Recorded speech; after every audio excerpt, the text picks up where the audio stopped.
Take a breath before we begin. Just one slow breath, and let yourself arrive here fully. Because something brought you to this reading today, and I don't think it was an accident. There's a particular kind of person who finds their way to a reading like this one. Someone who has been carrying something quietly. Not dramatically, not loudly, just quietly. A weight that lives somewhere between the chest and the throat. That space where words get stuck before they're ever spoken. You know the one. You've probably been living there for a little while now. Maybe you've been going about your days just fine on the surface. Laughing at the right moments, answering messages, doing the things that need doing. But underneath all of that, there's this thread. This invisible thread that keeps pulling your attention back to one specific person, one specific dynamic, one specific moment that felt unfinished in a way you still can't entirely explain. You haven't lost your mind. You haven't become obsessed. You're just someone who feels deeply, and what happened between you and this person left something genuinely unresolved. And I want to start here, with that, because I think one of the most disorienting things about your situation is that you've probably questioned yourself more than you've questioned them. That's something I'm already sensing in this energy. A quiet, persistent self-doubt that says, am I reading too much into this, or am I holding on to something that doesn't exist anymore? And the answer I keep getting back is, no. You're not imagining the connection. You're not manufacturing the tension. Something real happened between you two. Something that still has weight. And this reading is going to explore exactly what that is, where they are right now, and what's quietly shifting that you may not yet be able to see from where you're standing. So let's go in. The first thing I want to speak to is what happened, not the surface event, but the emotional architecture underneath it. Because the way this ended, or the way this pause happened, it wasn't clean. I'm not sensing a mutual, peaceful parting where both people closed the door softly and walked in opposite directions with a sense of understanding.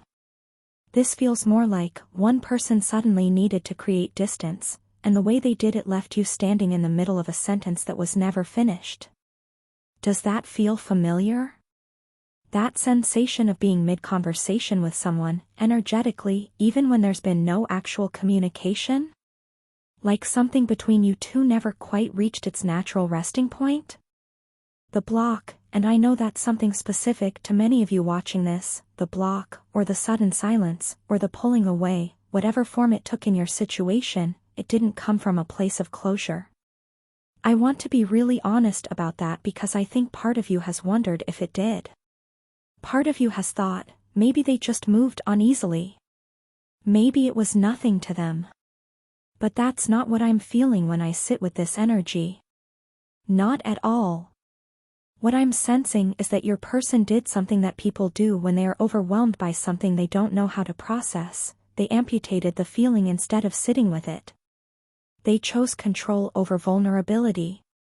And blocking someone, cutting off contact suddenly, creating that hard wall, that's not something a person does when they're indifferent. Indifferent people just fade. They go quiet gradually, they stop responding over days and weeks. But a sudden, decisive block? That's someone reacting to intensity.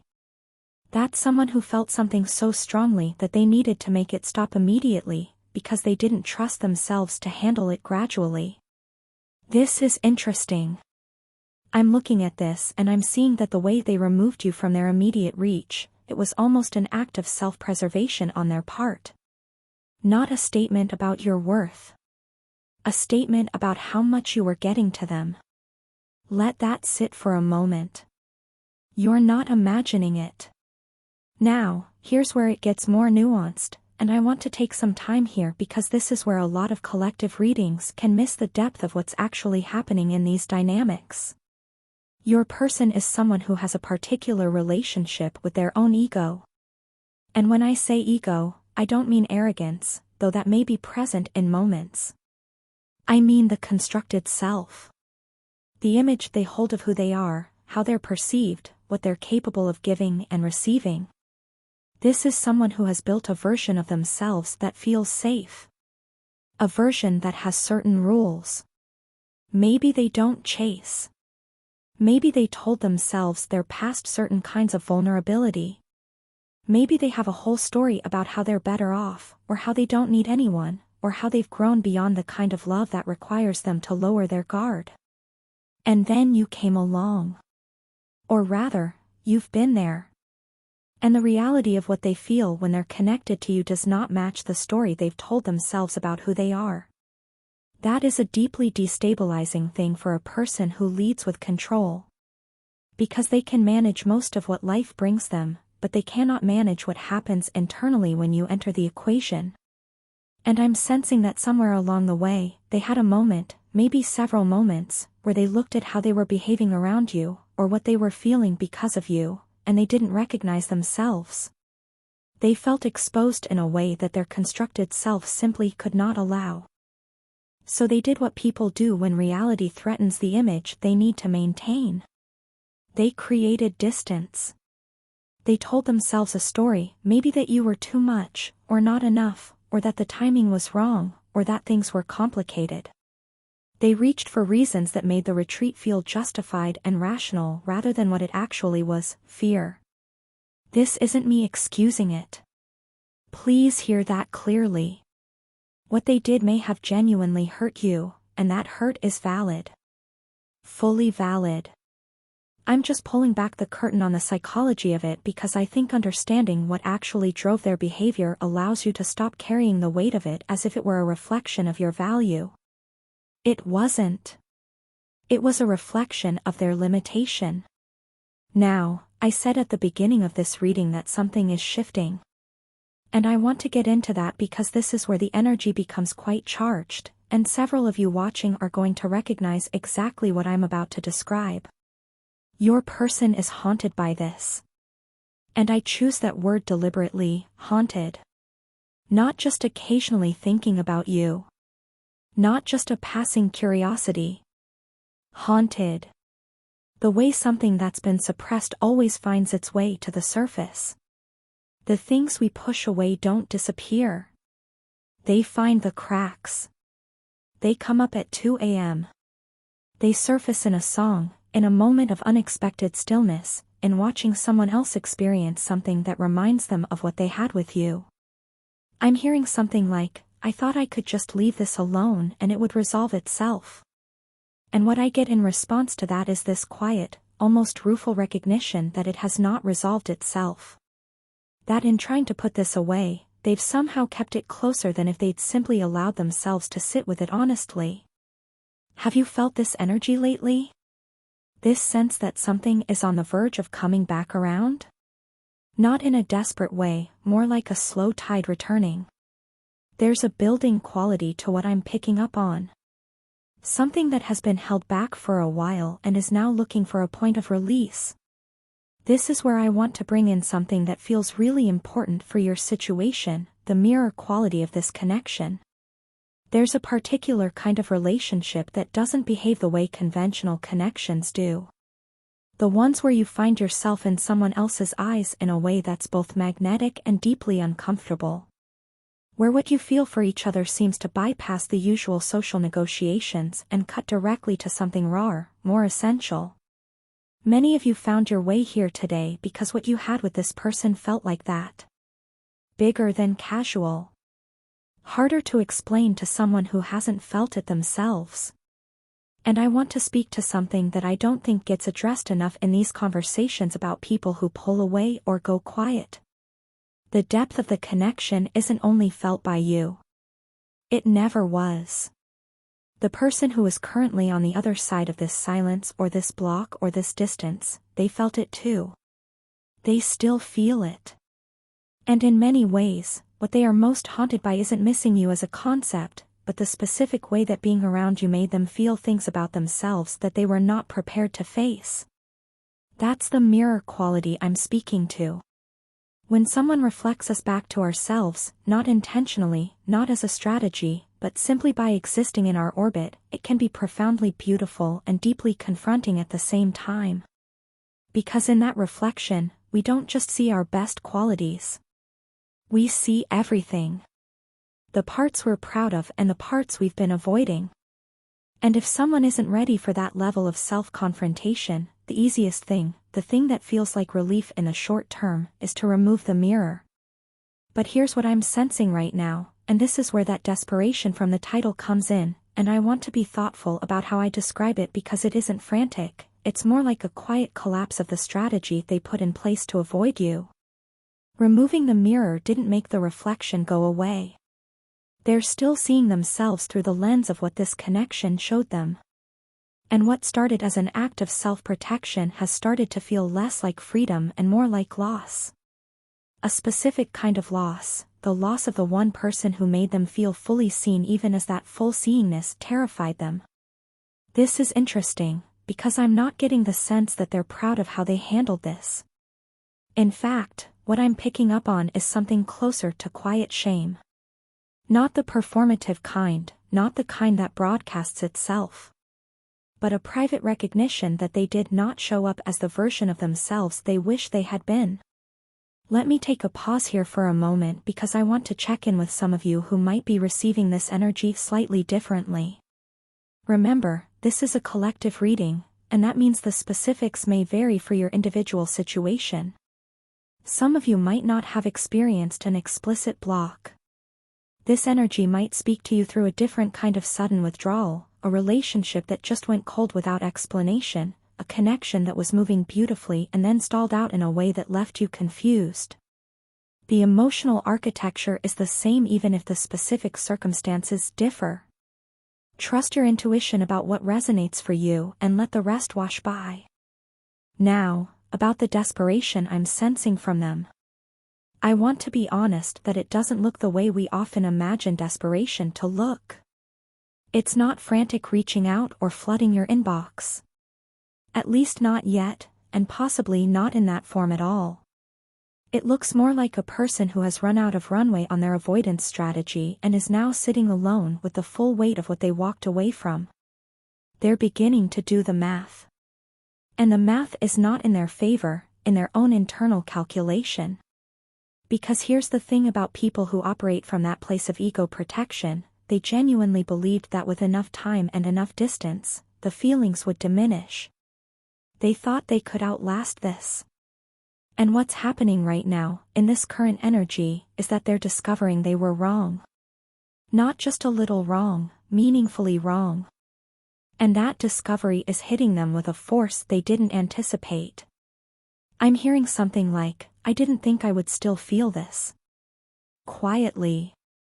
Almost to themselves. The kind of thought a person has when they realize they've been banking on something that isn't coming. There's almost an element of disbelief in what I'm picking up from their side. As if they assumed their own capacity to compartmentalize was greater than it's turning out to be. And now they're left holding a feeling they thought they'd successfully put away, and finding that it's not just still there, it's louder now. More insistent. The way anything suppressed becomes louder the longer it's been held down. What does this mean for you? Where does this leave you right now? I think it asks you to hold two things simultaneously, and I want to walk you through both of them because they're both true. The first is this: you are not wrong about the connection. You're not wrong about the feeling. You're not wrong about the significance of what existed between you. The part of you that has been quietly certain of this, even when your rational mind tried to talk you out of it, that part of you was reading the situation correctly. The second thing is this: being right about the connection doesn't mean you're required to wait in a particular posture. And this is where I feel the energy really wants to speak to you individually, each one of you watching this. Because there's a version of certainty about a connection that becomes its own kind of cage. Where knowing something is real becomes the reason we stop moving, stop growing, stop allowing our own lives to continue evolving while we wait for another person to catch up. And what I'm sensing, what I feel quite clearly in this energy, is that your growth in the time since this distance opened up between you has not gone unnoticed by the universe. Or by them, in whatever way they've been able to observe it. There's a pull of something inevitable in this energy, and it has everything to do with the path you've been walking independently. Who you're becoming in the absence of their consistent presence. The way you've been processing, healing, and quietly expanding. There's more depth here than it first appeared. Because what's pulling them back toward you, and something is pulling them, isn't just memory. It isn't just nostalgia. It's the sense that you are becoming more yourself, not less. And people who once found that overwhelming are sometimes brought to a place of readiness by exactly that kind of growth. They watch from a distance, and they recognize something essential about you that they're not finding anywhere else. Does that feel true for you? That quiet sense that you're living your life, you're continuing to move forward, you're continuing to grow into yourself, that this has been its own kind of communication, even in silence? I want to speak to something now about the unfinished nature of this story. Because I think that's one of the most important things I can offer you in this reading. The sense of incompleteness you've been carrying isn't a delusion. It isn't projection. It isn't the mind trying to manufacture hope where none exists. There is genuinely something unfinished here. A conversation that was interrupted before it reached its natural end. An understanding that was almost arrived at, and then the door closed before it could fully form. And I think both of you carry this, actually, though they carry it from behind the wall they built, and you carry it in the open, which is in many ways the harder position to be in. But here's the grace in that, the person who carries something openly has access to it. They can look at it. They can sit with it honestly. They can decide what they want to do with it. The person who carries something behind a wall of their own construction is slowly, inevitably being changed by what they're trying not to feel. And there is a cost to that. A mounting cost. What I'm sensing about the timing of all of this is that there's a window forming. Not a deadline. Please don't hear this as pressure or countdown energy, because that's not what it is. More like an opening. A natural point where the things that have been in motion beneath the surface begin to become visible. Where what has been quietly shifting starts to show itself. For some of you watching, this might mean a communication is coming. For others, it might mean something more internal, a resolution in your own understanding of this dynamic, a clarity about what you want and what you deserve that sets a new tone for how things proceed from here. And for some of you, it might be both. The universe isn't leaving this where it is. That's what I feel. Things are moving, even when the surface appears still. I'm hearing something like this, and I want to share it because it feels like it's meant for someone specifically, maybe several of you. You were never too much. You were exactly the right amount of everything. The problem was never your depth. The problem was the depth of their fear. Let that settle in if it's meant for you. As we move toward the close of this reading, I want to offer you something to sit with, not an instruction, not a directive, but a reflection. The person who wounded you with their sudden absence, who chose the hard wall over the honest conversation, they are, right now, sitting somewhere with the awareness that they did not act from their best self. They are carrying the specific loneliness of having pushed away the one thing that actually made them feel known. And while that isn't your burden to carry, it is perhaps a piece of the picture that allows you to release some of the stories you may have told yourself about why this happened. It wasn't your fault. It wasn't your inadequacy. It was their fear meeting the limits of their current capacity for vulnerability. And what you do with your own heart from here, that is entirely, beautifully, powerfully yours. You haven't been standing still, even when it felt like you were. You've been building something. Inside yourself, in ways you might not fully see yet. And what you're building has weight. Has value. Has a gravity of its own that is pulling the right things toward you, even now. Something is coming. It moves at the pace of truth rather than the pace of urgency. But it is moving. Trust what you feel. Trust what you know. And most of all, trust yourself. That's what I have for this reading. Take only what serves you, and leave the rest with love.